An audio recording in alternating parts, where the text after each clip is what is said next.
Hey folks, since a lot of people called me creepy last time in my last video, not in the comments, but outside of the comments, I'm aware that a lot of people called me creepy for making a video about differences between men and women in dating, or whatever. I don't remember the exact title, but it was something like that in my previous vlog video.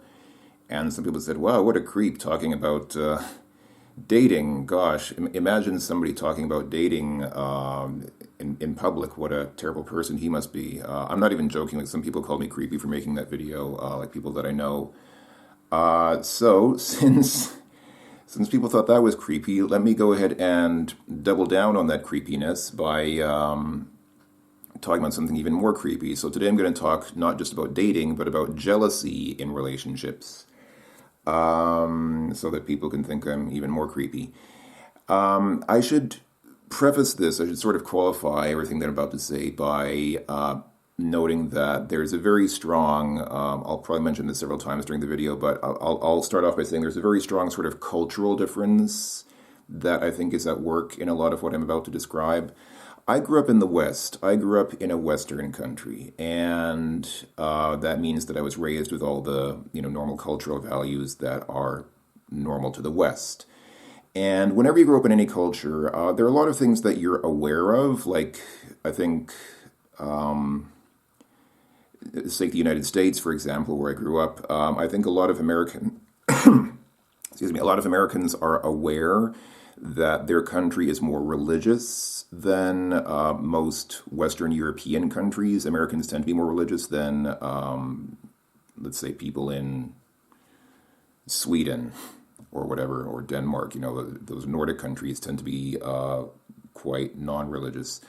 And this video is not about religion. I'm just saying, my point is, whenever you grow up in a place, there are certain implicit ideas that you grow up with in a place like that. Sorry, that's not implicit, that's explicit. People are aware that, Americans are aware that they're more religious, and Europeans are aware that they're less religious than Americans. But there are a lot of sort of subconscious ideas that you're not aware of. There are a lot of ideas that you hold in your head because of your culture, but you're not even aware of them. You don't even know that you hold these ideas because you grew up in a place in such a way that they just seem obvious to you. Like, they're just things that you never really question. They just kind of sit in the back of your mind, and you never really question them because they're part of your implicit cultural values. So, as I say, I grew up in the West. A lot of what I'm about to discuss, I think, has to do with, let's say, Eastern culture. And by that I mean Eastern Europe. And Eastern Europe is not only Russia. Obviously, Russia is the most famous Eastern European country. But Eastern Europe is also countries like Ukraine, as much as I think Ukraine would probably like to claim that they're not Eastern Europe, but in my opinion, they are. Countries like Serbia, Bulgaria, most Slavic countries in general. But also countries like Georgia, Armenia, that's also Eastern Europe. So Eastern Europe, but also the Middle East, so, countries like Saudi Arabia, Iran, Iraq. I have limited experience with Middle Eastern countries, so I can't speak as much about. I've been all over Eastern Europe. I have not been to the Middle East except for Iran, so I can't speak that much for the Middle East. But I get the impression that there's something sort of Eastern going on there as well. So a lot of what I'm about to talk about is just sort of cultural differences. I'm not sure about East Asia. Places like China, Japan, Korea. Or farther out places like Thailand, Vietnam, the Philippines, Malaysia, Indonesia, Singapore. I don't know. I've never dated a person from those countries, so I can't really speak from firsthand experience. But at least in terms of the Middle East, as it's often called, and Eastern Europe, I think a lot of what I'm about to describe sort of applies to those places. So I'm going to start off with a story. I often sort of illustrate these videos with personal experiences, and I do that just because I think that these personal experiences make the points more relevant. I hope that no one thinks that I'm bragging. I'm not up here saying, look how many women I've dated. I've been with so many women from so many different countries. I'm not trying to boast about my prowess as as whatever. And I haven't had much success in dating, so people might say, "Who are you to give people advice?" Because you're not very successful in your own personal romantic life. But I think because I've had so many experiences, because I have been with different types of people from different countries, I think that gives me a perspective that allows me to say certain things based on experiences that I've had and sort of contrast different cultures. So I'm not trying to boast or anything like that, but I will be telling some personal stories in this video, and I hope that that doesn't bother people. I hope that doesn't come across as bragging or boasting about my experiences. I'm just relating some things that happened to me and drawing some conclusions from those. So I'm going to start off with a story about a girlfriend that I was with who was given to quite brazenly flirting with other men. And she would do it like right in front of me, like literally right in front of me when she was with, when we were with other people. She would tell other men things like, I don't even want to repeat a lot of things that she said. Like these were not even just, like subtle flirts. These were literally things like, why don't you come over to my place and we'll have sex tonight? And she would say this in front of me while I was present there. And I hope that I'm not going to come across as possessive or needy when I say that that didn't sit well with me. I didn't really like that she did that. And so I talked to her, and she said, "Well, I'm just kidding. I'm just joking around. Like I'm not actually going to have sex with those guys. I'm just, just teasing."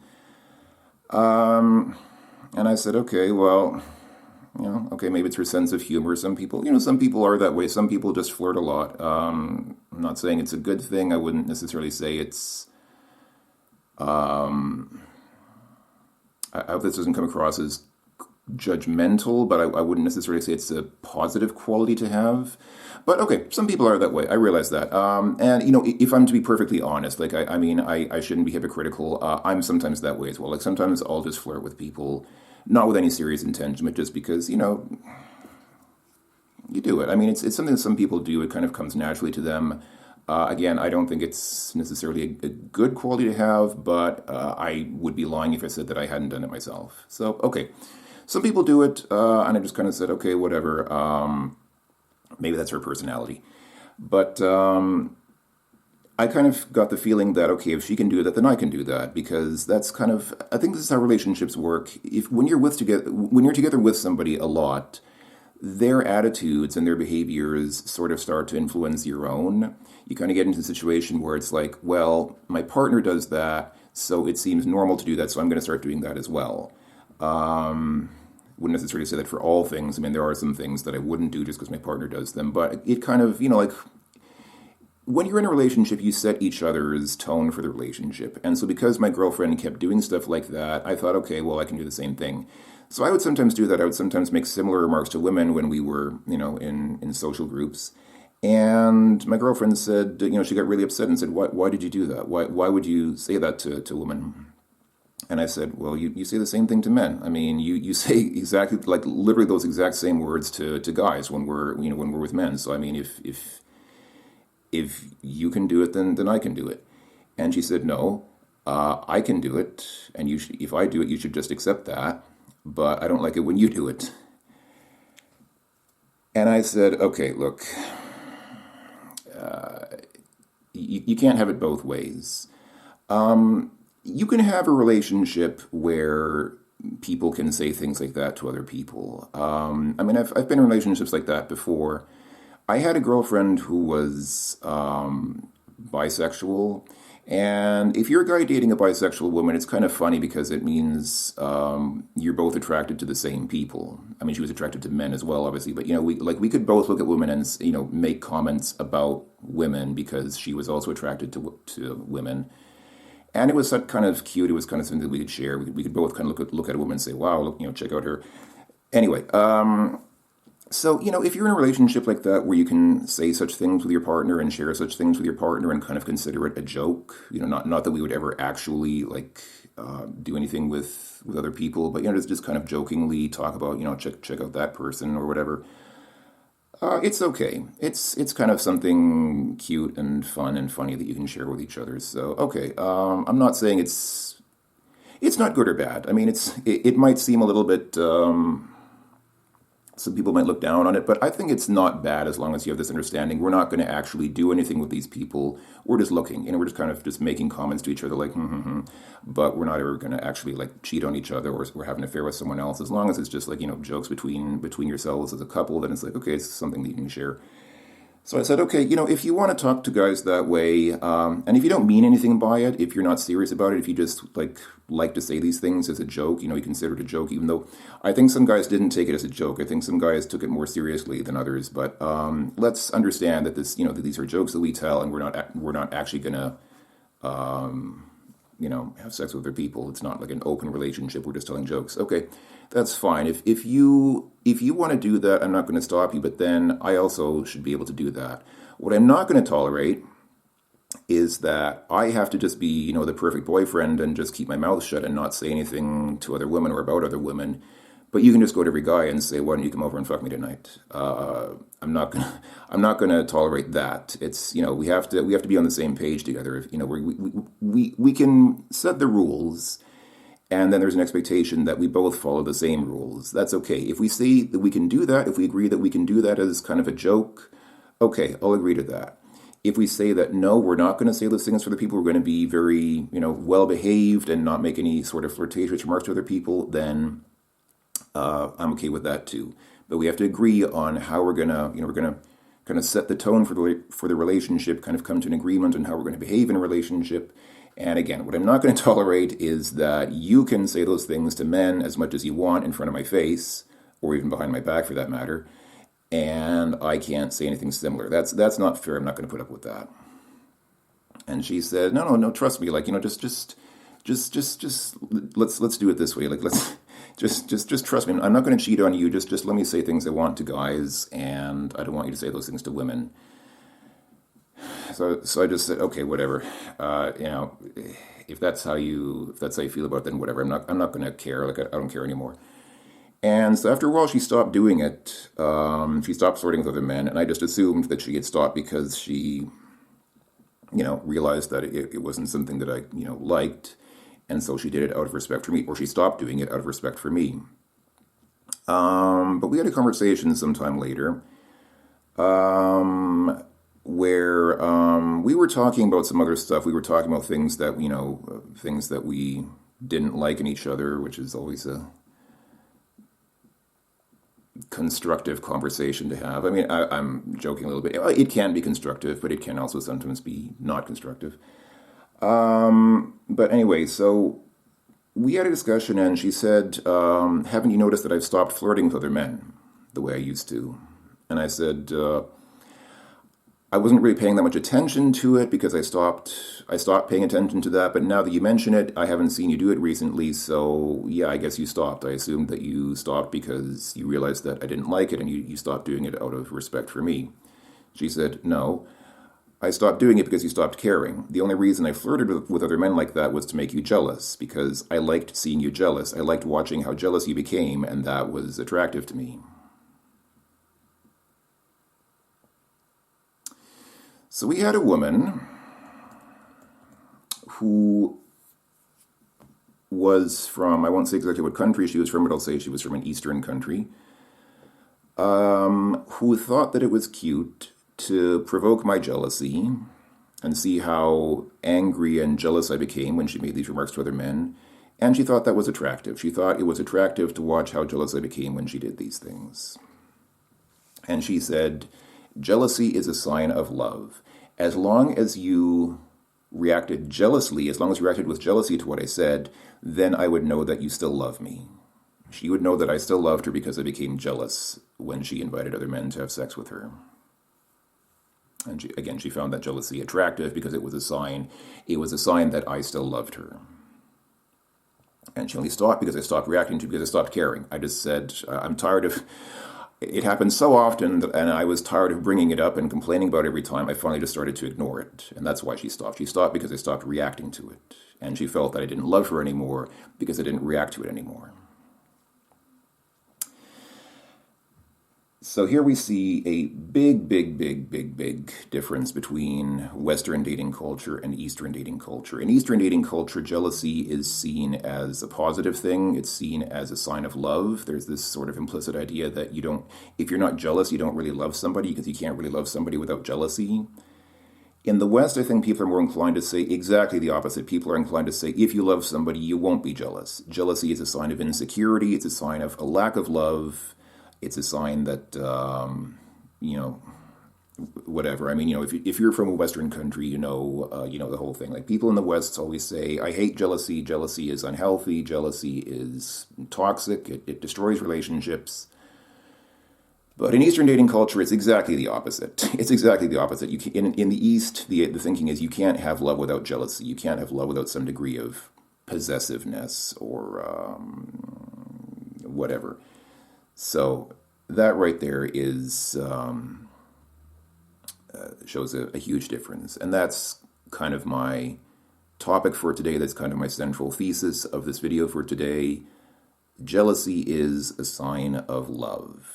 And that's something that I had to learn as a Westerner. That's something that I think I sort of had to unlearn because implicit in my thinking was the idea that jealousy is bad, that jealousy is corrosive and toxic to relationships.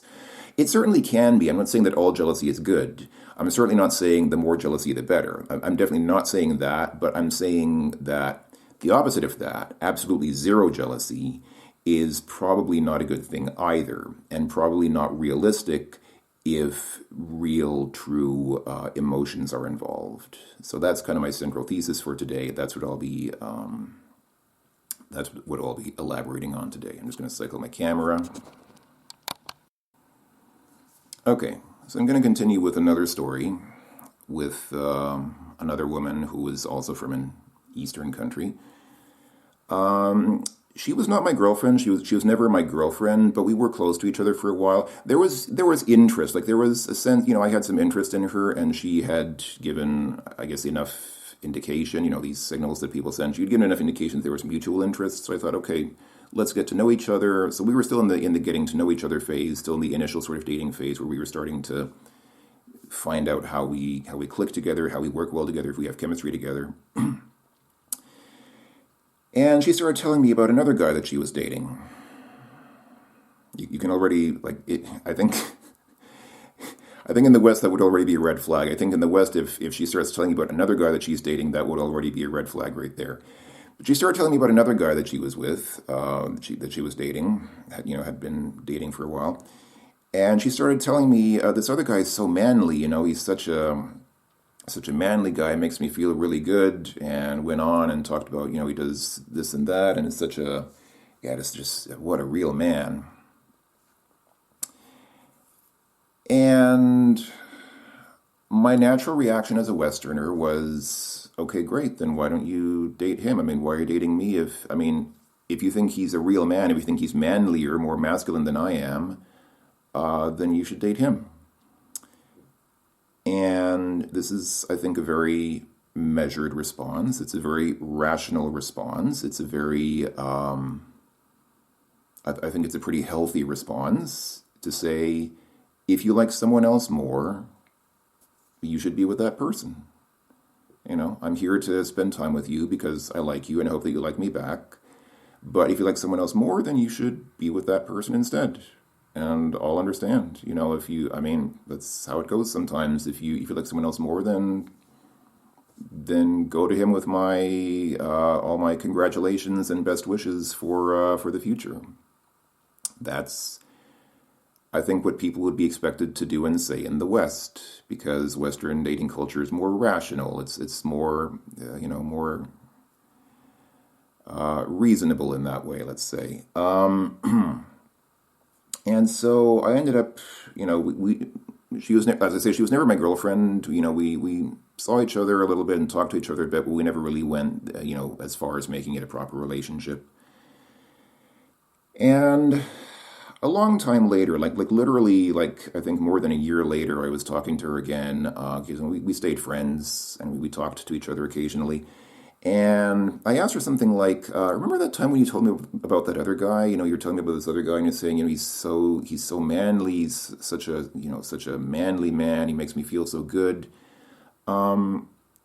And I asked her out of curiosity because I sort of had the feeling she wanted me to react a certain way to that.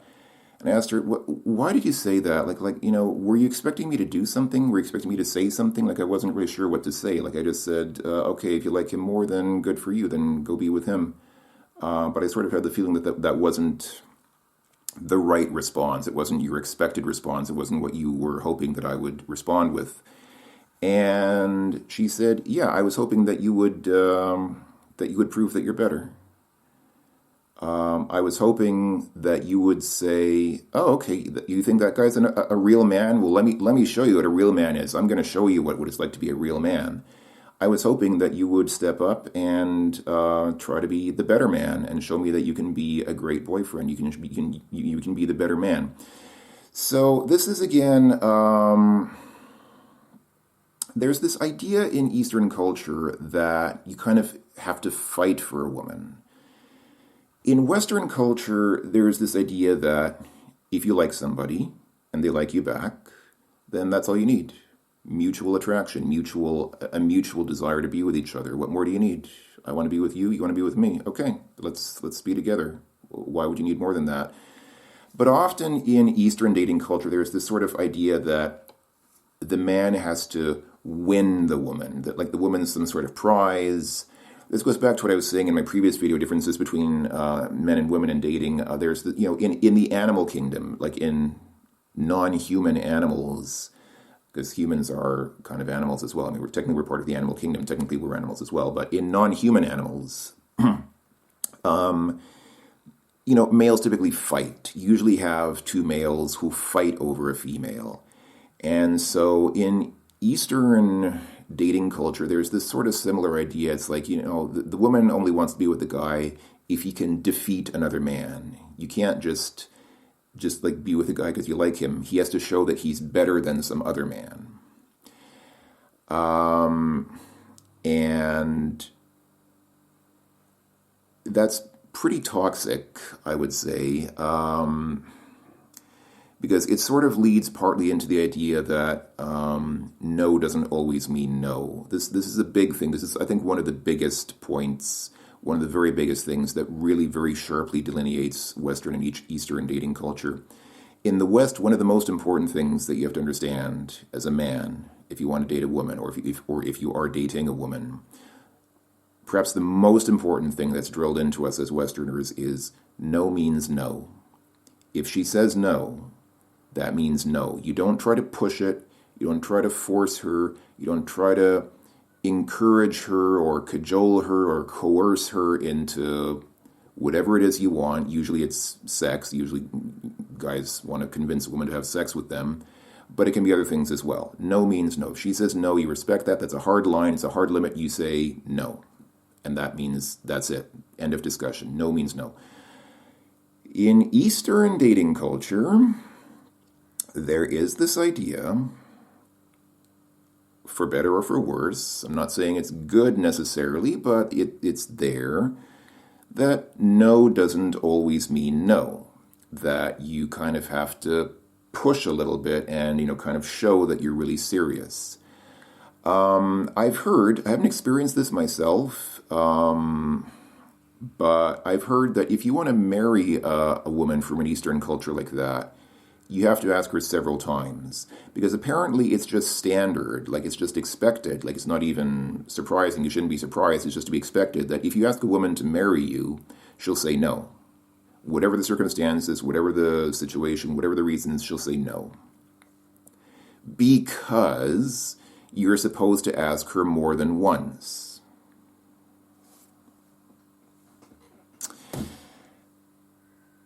In the West, like I said, no means no. It happens sometimes that a guy proposes to a woman, he wants to marry her, he asks, will you marry me? She says no.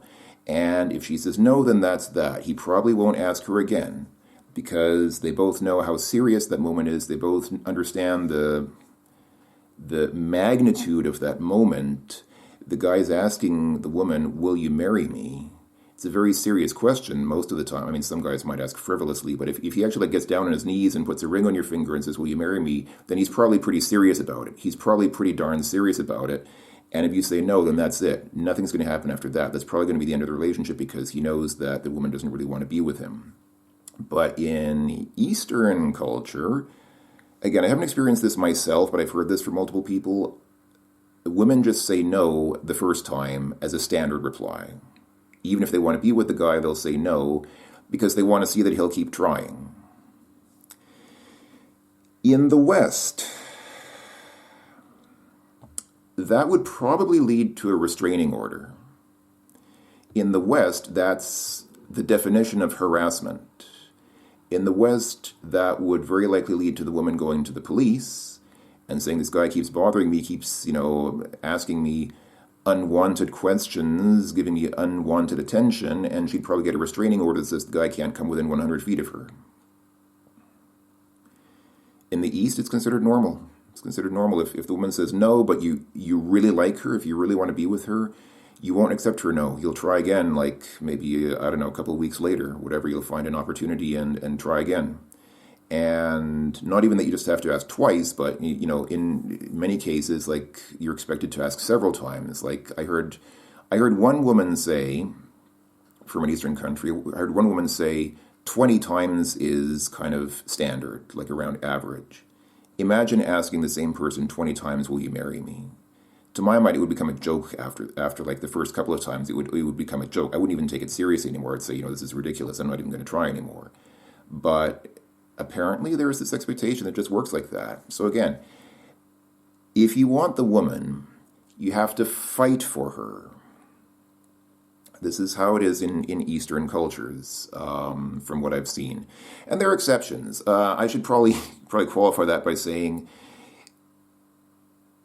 it's not true for every person. If you're a guy who's pursuing a woman from an Eastern country, and she's shown signs that she really doesn't want to be with you, then you should probably understand that. There are different ways. See, this is the thing. This is kind of like, this is promoting and encouraging what we call toxic masculinity. This idea that I'm going to fight for that woman. I'm going to convince her, even if she says no. I'm going to keep pushing and pushing until she capitulates and gives me what I want.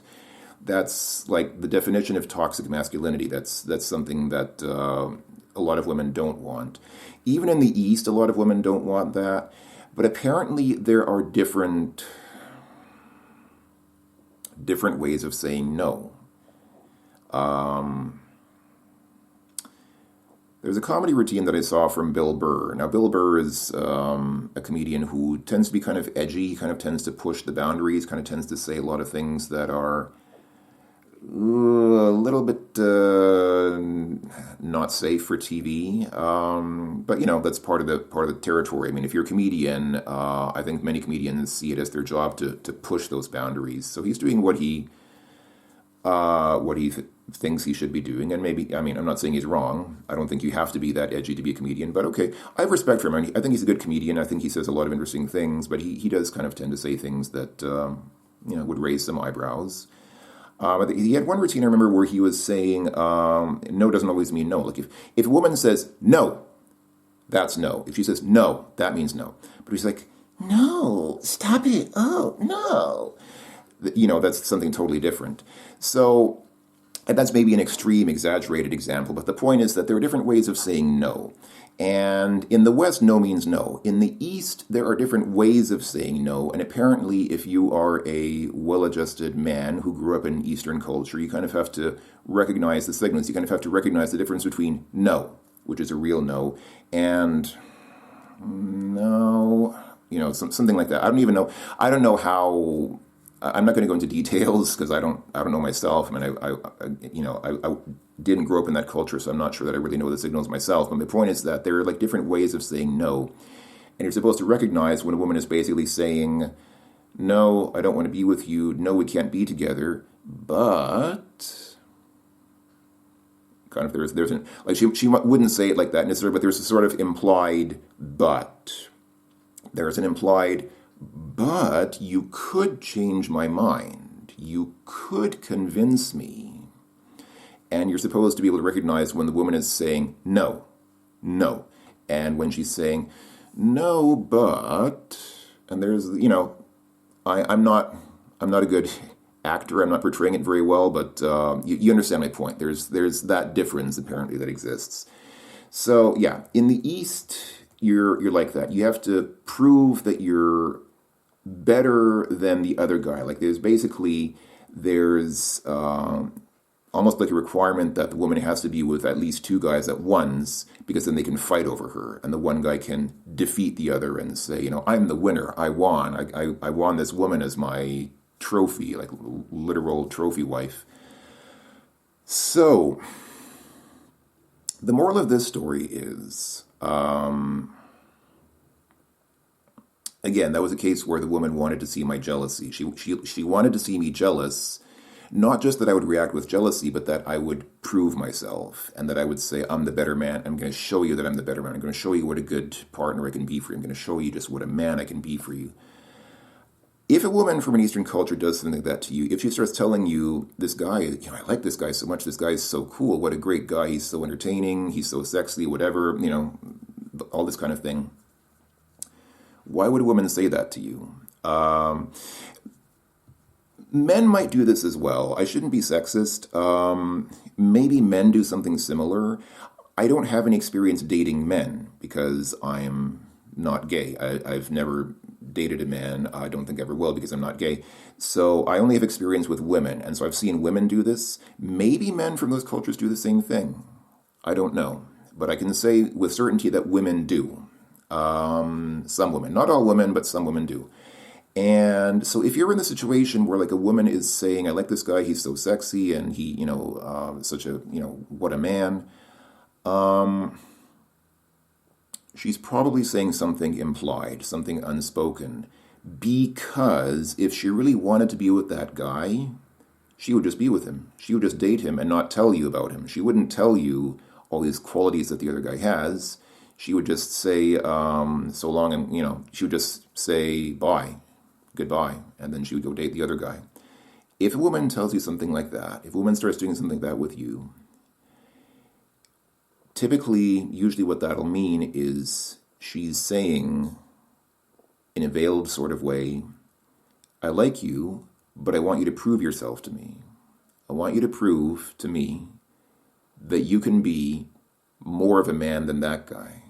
I want you to prove that you can impress me, that you can show me just how, whatever. You show me your good qualities. Step up your game. Step up. Prove to me that you can be the man for me. And if you can prove yourself, then I'll accept you. So if ever a woman does that, especially a woman from an Eastern culture does that to you, understand that's probably a signal like that. She's not just trying to put you down. It might seem like, to me, it seemed that she was just insulting me. Like she just wanted to insult me just as a fun, fun sort of thing because she thought it was funny to put me down. And I was like, okay, I'm not going to tolerate that. I'm not going to just sit here and have you insult me. And, it's a very hurtful thing to say. Like it is a very, if you like somebody, it's a very hurtful thing to hear them say, well, I like this other person better. It is a very toxic thing to say to people. But again, this is one of the reasons why Eastern dating culture is sometimes so toxic. There's this toxicity from both men and women. There's toxic masculinity. What I'm talking about is kind of toxic femininity, where the woman basically says, you're cool, but I like this other guy better. This other guy's more of a man than you. It's a very toxic thing to say. But understand, if you're with a woman from an Eastern culture like that who says something like that, then she's probably not actually saying, I want to be with the other guy. She's probably saying, prove yourself to me. Show me what you've got. I'll give you a chance. Show me what you've got. And if you can prove that if you can prove yourself, then I'll take you. I want to be with you. So understand that's just how it works. There is this toxic sort of culture that you have to fight for a woman, you have to win the woman, and that ties into what I was saying before about jealousy. It's a part of jealousy. That people use jealousy as a tool to sort of manipulate others' emotions and kind of get them to do what they want the other person to do. It is toxic. It is a very toxic culture, but that's how it is. That is the culture, and you have to get used. You have to understand. You have to get used to it. If you want to date someone from that culture, if you want to, if you're a Westerner, as I am, and you want to date someone from an Eastern culture, you have to understand that that is their culture. That's how it works, and you have to get used to it and understand it, and be able to react in the expected way. So what are we learning here, or what am I saying here? I'm saying that sometimes jealousy is.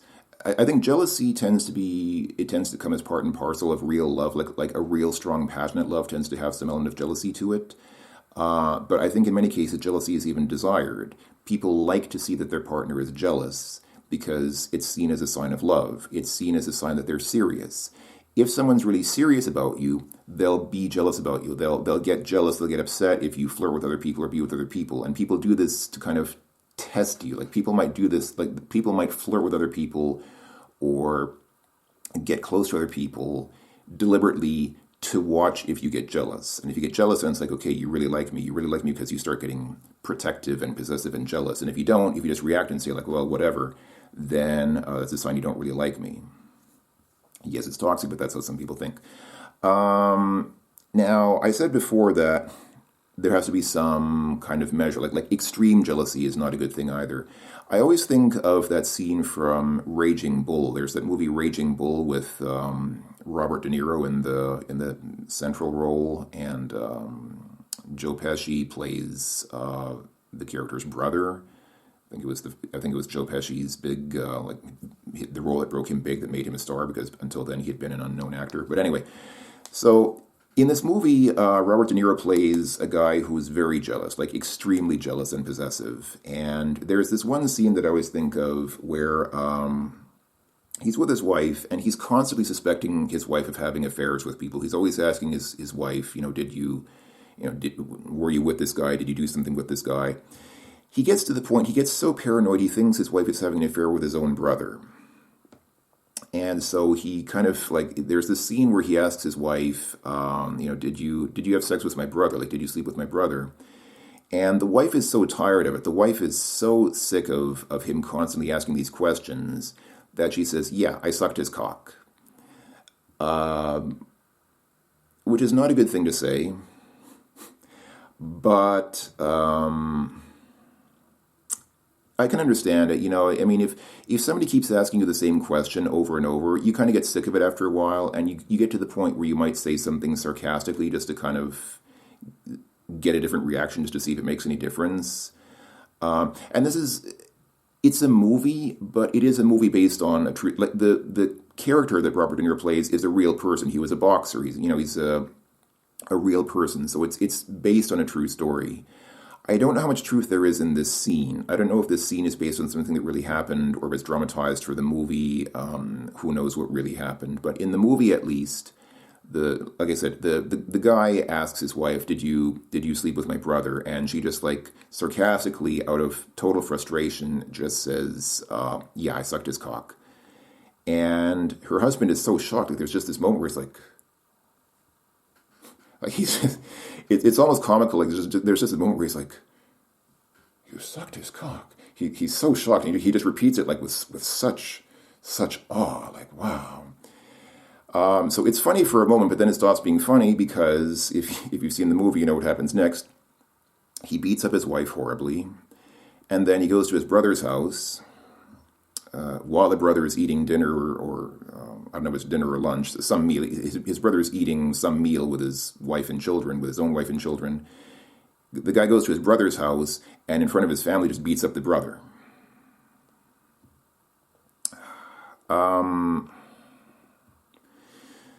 What I mean to say with that is that playing with someone's emotions, trying to trigger jealousy in a person, is very dangerous. Some people see it as a game. Some people see this as a game, like the women that I described, the two personal experiences that I just described. Both of those people were trying to trigger jealousy in me. They were trying to kind of provoke jealousy in me because they wanted to see that I would get jealous, because, again, that was a sign to them that I really liked them. If I got jealous, that would be a sign to them like, okay, he really likes me. He really actually is attracted to me. He feels something toward me because he's getting jealous. Um, but playing with people's emotions that way, trying to make them jealous, is a very dangerous game because you don't know how people are going to react. Especially if you don't know someone well. I mean, if you know somebody pretty well, you know that they're not going to do something like that, then I guess it's less dangerous. But still, people can react in unpredictable ways when you trigger their emotions.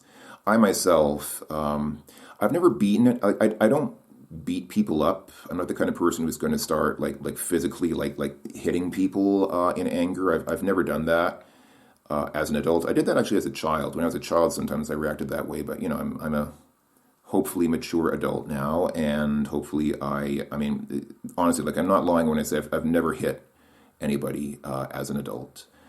So I guess people realize that they can do that with me, and they kind of play with my emotions, which I don't appreciate.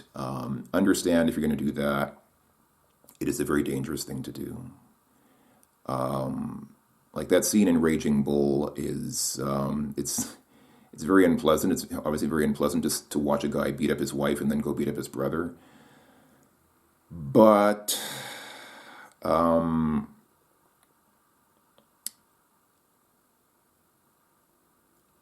not going to say she deserved it. I wouldn't put it that way.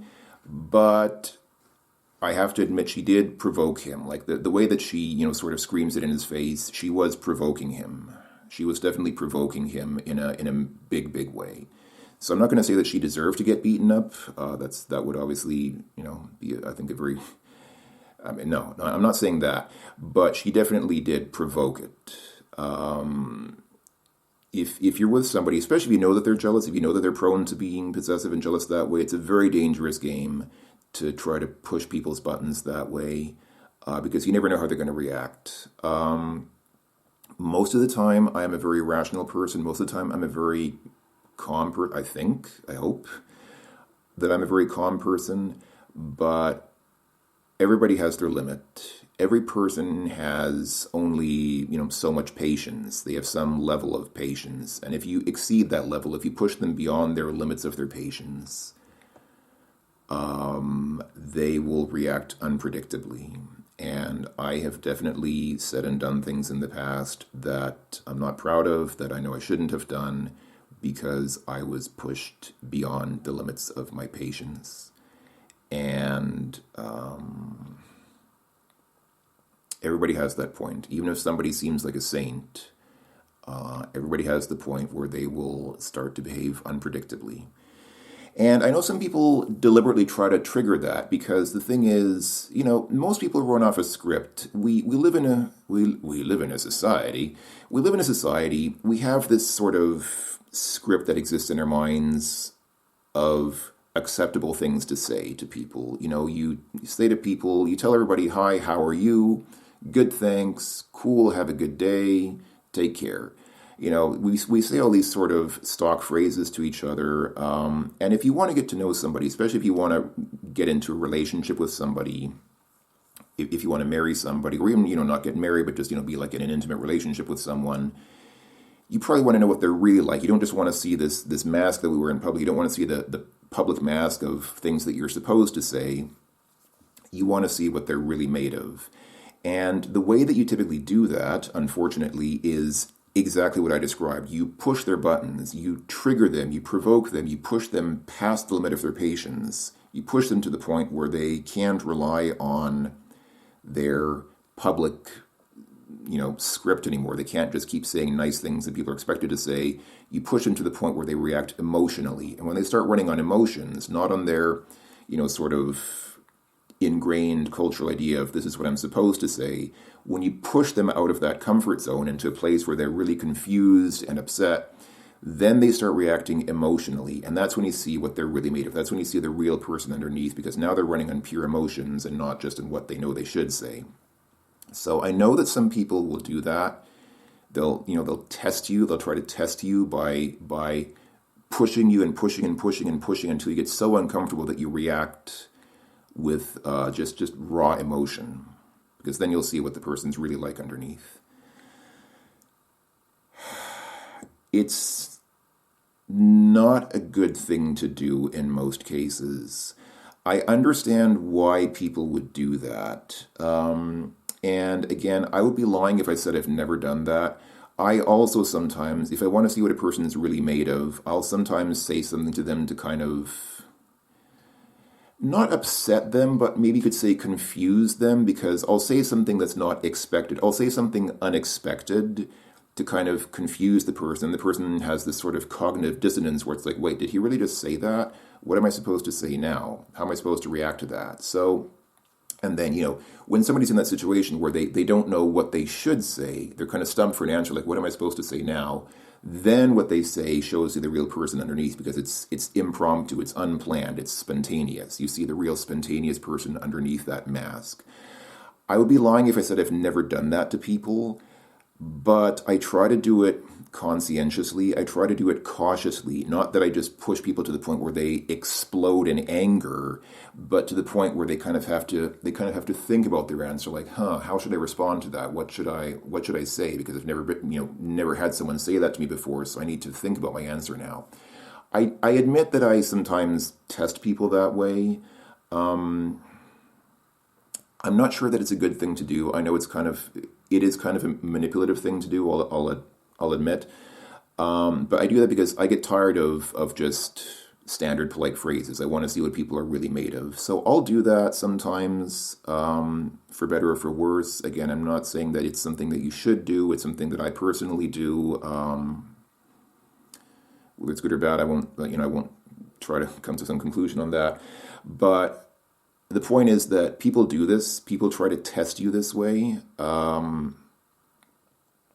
And it's not inherently bad. I would say it's not inherently bad to test people. But again, understand that it's a very dangerous thing to do. Because every human being has their point where when you push them to that point, they won't know, you don't know what they're going to do. And probably they don't know what they're going to do. I mean, I've been in situations where I could honestly say, I don't know what I'm going to do. I'm so upset. I'm so, distraught. I've not been in a situation like this before. I don't know what I'm going to do. And I would like to think that I reacted constructively and appropriately and rationally in most cases. But I know that there were some cases where I did not. And so understand that playing with someone's emotions this way is a very dangerous thing to do for you and for them.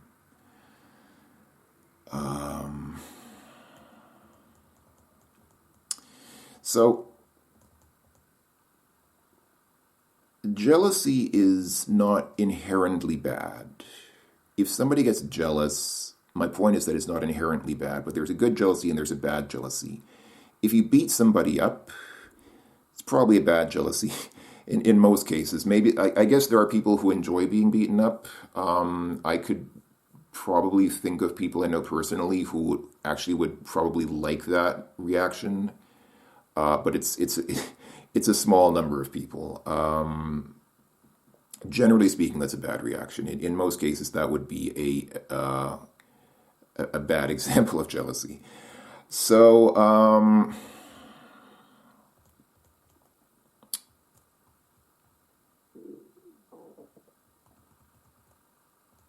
understand that, again, if you're from the West,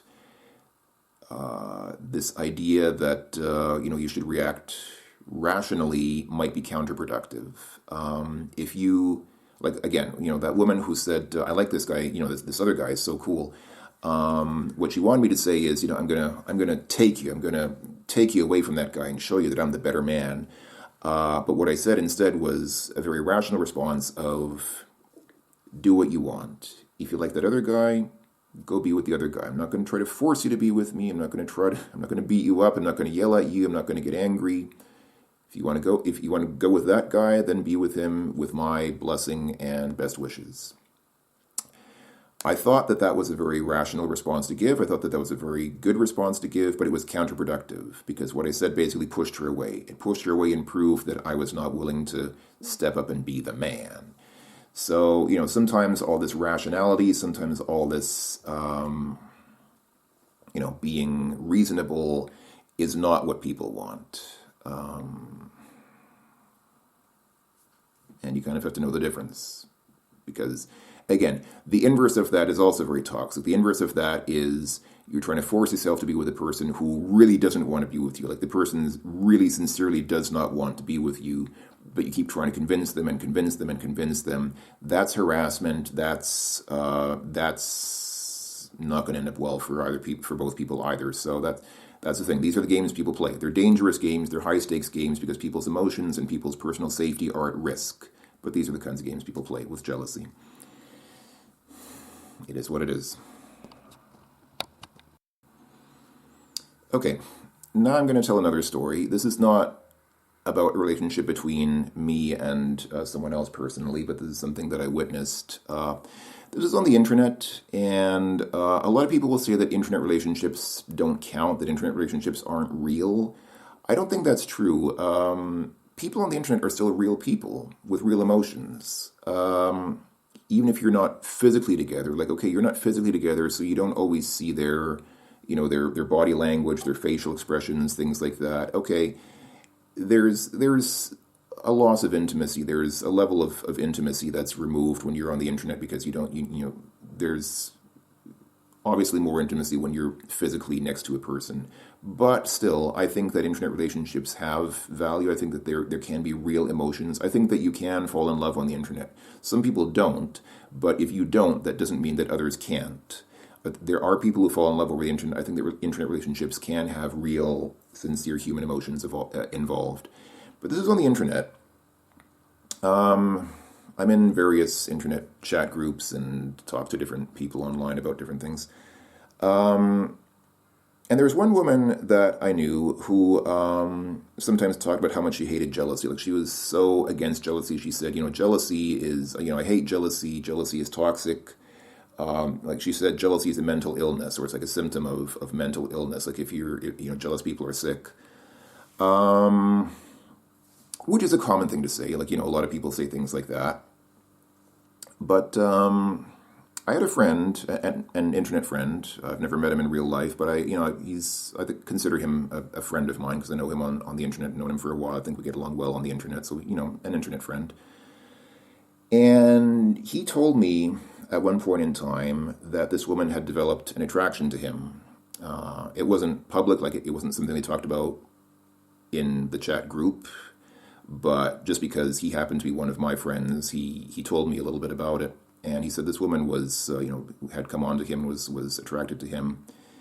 And he told me about one incident that happened where she flipped out at him. She got really angry at him because when he woke up, he had replied to another woman in a chat group before sending her a private message. So, when you're in chat services like Discord or Telegram or whatever, there are chat groups where everybody, a whole group of people see the messages there, and then there are like private messages, direct messages, where just the two people see the message and nobody else sees the message.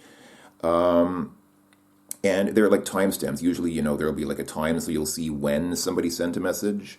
So when this guy got up, this woman had checked his, the timestamps on his messages when he sent the messages, and some woman had said something to him in a group, in one of the groups, and he replied to that woman. He responded to her message, and then after that, then he sent a private message to this other woman who had a crush on him, and she blew up, and she said, "Why did you reply to that other woman in the group?"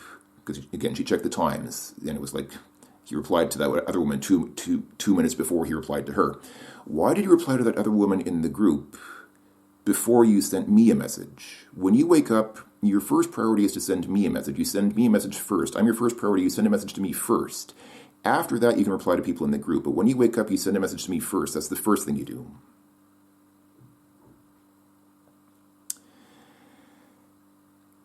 If that's not jealousy, I don't know what is. If that's not jealousy, to look at the times that someone sent you a message and to get upset and say, I'm upset at you now because you replied to this other person in a group before you sent me a message. I'm your number one priority. You sent a message to someone else before you sent something to me. Getting jealous over that is like That's not just jealousy. That's strong jealousy. That's like really possessive, strong jealousy. That's a really strong sign of attraction. And I'm not saying it's bad. Some people wouldn't like it, but some people would. That's the thing. It's like there are people who like that kind of thing. So I'm not saying it's good or bad. It's good if the other person likes it. It's bad if the other person doesn't like it. But my point here is that this woman who had sort of developed a reputation for that, like she was constantly saying, "I hate jealousy. Stupid jealous people are just jealousy is just a sign of being insecure. It's a sign of mental illness. I hate it." That same woman became just as jealous. In fact, I would say probably more jealous than most people when she developed an attraction to a guy. And that's when I understood. And this is something that is not always true, but is often true. If you hate something in other people, sometimes that's because you hate it in yourself. If you complain about something that other people do a lot, sometimes that's because you know that that's something that is inside you yourself, and you kind of internalize it, and it bothers you because you know that it reflects you. So I think a lot of people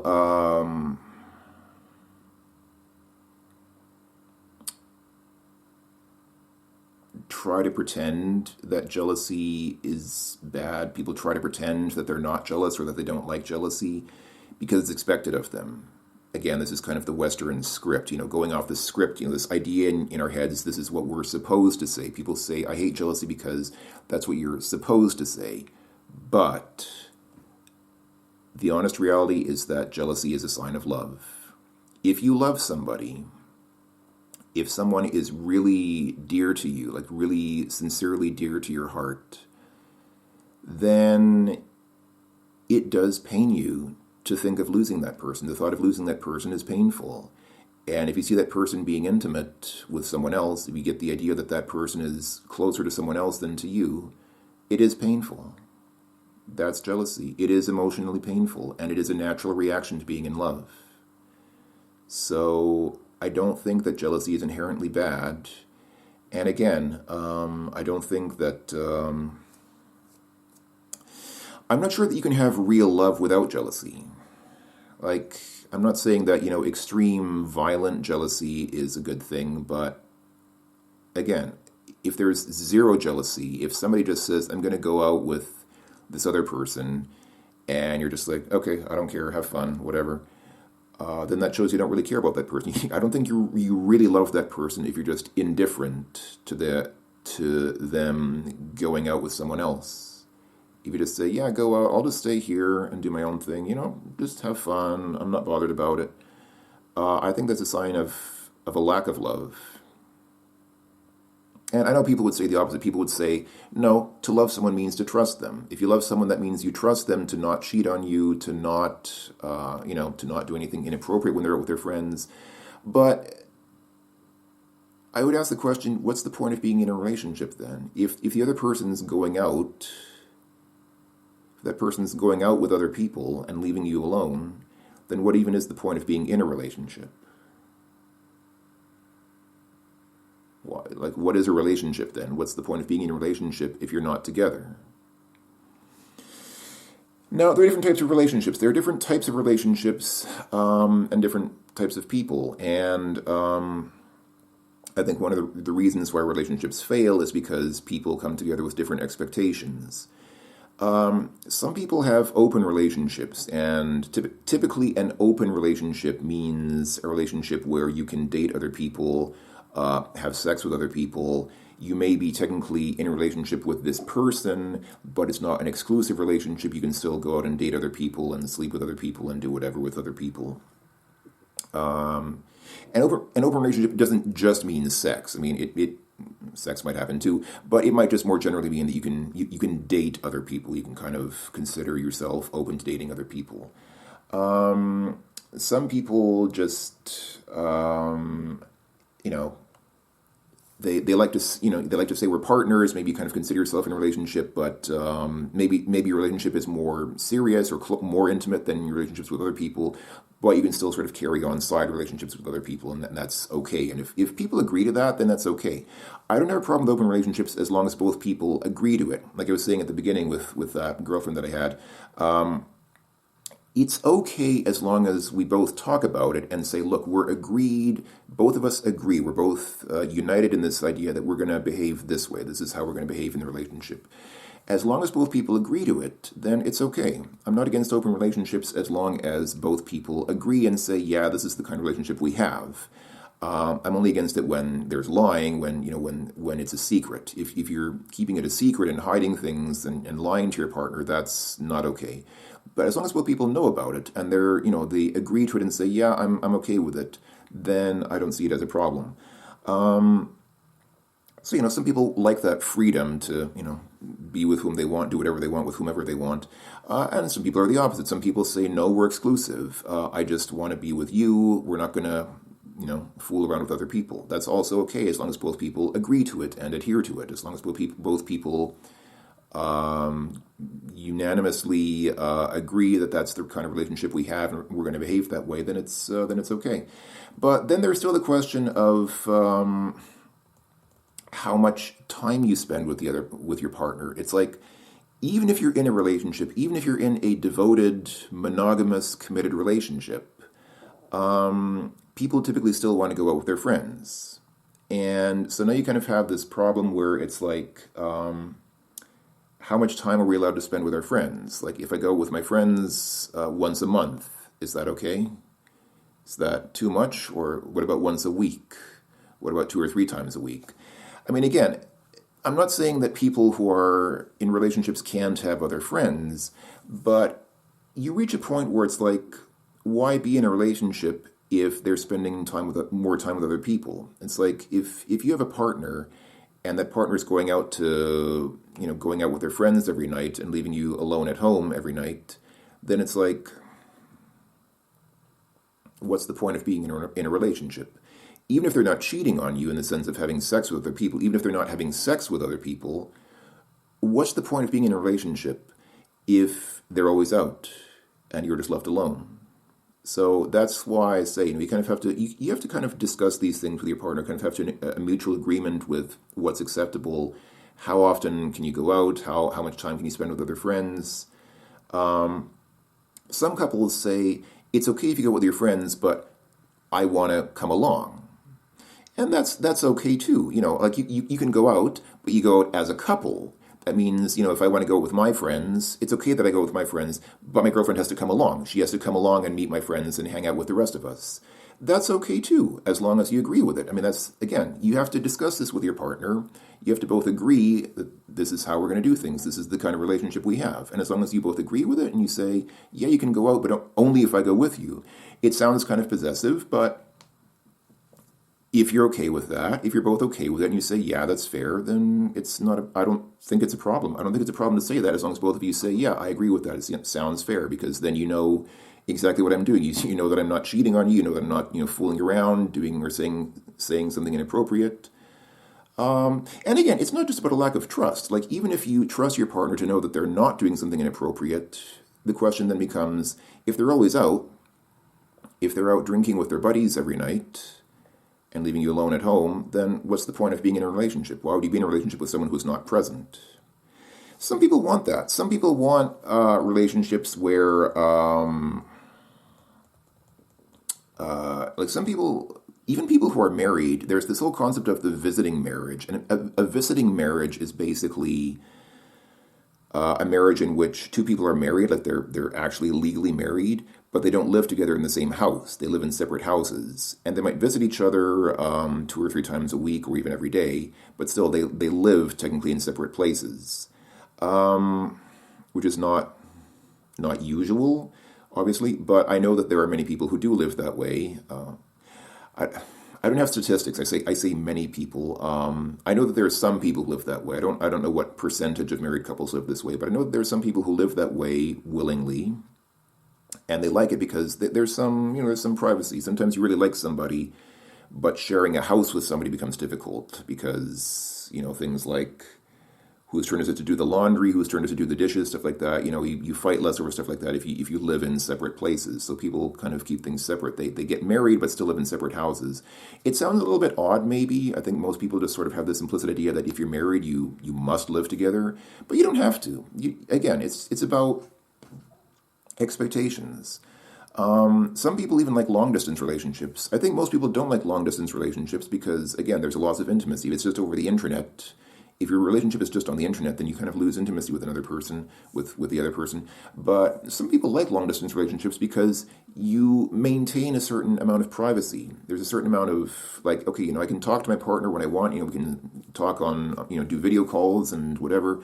But when it's done, I have my own place and we don't have this, problem of having to share a house together because sometimes people get into conflicts over how to run a household together. So I think it's just generally a problem of people either spending too much time together or not enough time together. Some people need time apart. Some people need time away from their partner. And some people need less time away from their partner or none at all.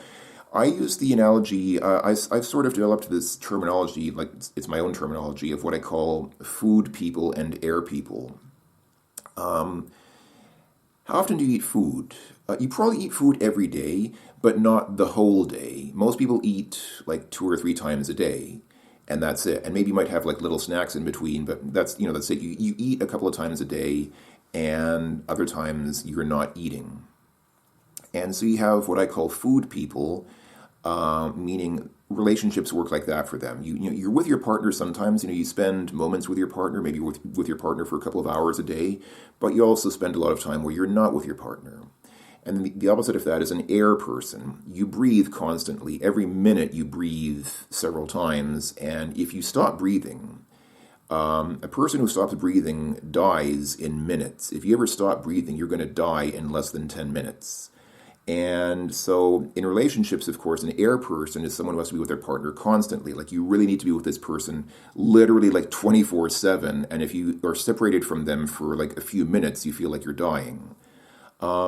It seems clingy. I guess it is clingy, but it's not necessarily bad. My point is that it's not bad as long as your partner is the same, as long as you agree with your partner that that's how we are. So you've got food people, air people, and you could kind of say, if you want to expand that, you could say that they're water people. You probably drink water several times throughout the day, but you could survive an hour without water. So maybe like sort of between a food person and an air person is a water person who like wants to be with their partner pretty regularly, like more than twice a day, but who can handle being without their partner for an hour or two. But anyway, my point is that all of this is just based on different expectations. I think most of the problems that I've described here today are problems based on people not having the same idea of how much time we spend together and how we act in the relationship. It's okay to spend time apart from your partner as long as your partner agrees with it. If your partner doesn't agree with it, if your partner says, no, I want you here with me like every second of every day, people would say that's unhealthy. I'm not sure. The problem is I don't want to be a hypocrite because I think I myself am an air person. I'm not a person who does time apart, so I tend to want to be with my partner all the time. But I realize that there are people who don't. So I think that a lot of the problems that people have in relationships are just a result of not discussing these things with each other, failing to discuss expectations, and coming to an agreement on, yeah, here's how we're going to do things. If you have a partner and it's really serious, like if you're really serious with a partner, you need to come to an agreement on, this is how we're going to do things, these are the rules of the relationship, and we're going to, abide by these expectations because this is what we want from each other. And jealousy is a part of that. Going back to jealousy, which is my, kind of central main point of this video, jealousy is a part of love, or at least can be a part of love. People will say you can have love without jealousy. If that's really what you want, if you want to have love totally without jealousy, again, I would be skeptical that that's really like a real passionate love, because I think if you really passionately, emotionally love somebody, I think there will be at least some jealousy involved. But if you really think that you want a relationship totally without any jealousy, that's not bad, but make sure that your partner has the same expectation. Make sure you're both on the same page, that you agree with that, because if your partner doesn't agree with that, there's going to be conflict about that. The same works in reverse. If you enjoy jealousy, because there are definitely people who love to see jealousy in their partner, they love to watch their partner react with jealousy. It's actually fun for them. It's actually enjoyable or sexy for them, or whatever. If you like that kind of thing, make sure that your partner is the kind of person who will do that. Because if they just say, "Okay, well, yeah, do what you want. I'm not gonna be clingy. I'm not gonna be possessive. Just do what you want. I'm just gonna mind my own business. I'm not gonna get in your way." That would be the wrong reaction. That's the wrong reaction to that kind of person. If somebody wants jealousy, that's the wrong way to react to them. So make sure that you have the same expectations. Make sure that you understand what you want from each other. Make sure that you can give each other what you want. And if you can do that, then it shouldn't be a problem. The problem comes when people have different expectations, or when they can't or won't give each other what they want. That's what leads to dissatisfaction in relationships. That's all. That's my message for today. So thanks for watching, everyone. Take care. Hope that it was interesting, and I will talk to you all later. Ta-ta for now.